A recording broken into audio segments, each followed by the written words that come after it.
You ask Tiger to solve. This deals with linear equations with one unknown.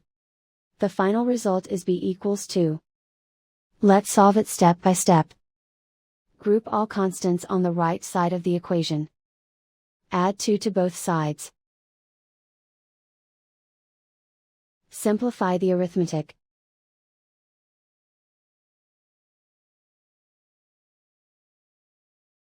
Isolate the b. Divide both sides by 3. Simplify the fraction. Find the greatest common factor of the numerator and denominator. Factor out and cancel the greatest common factor. And so the final result is b equals 2.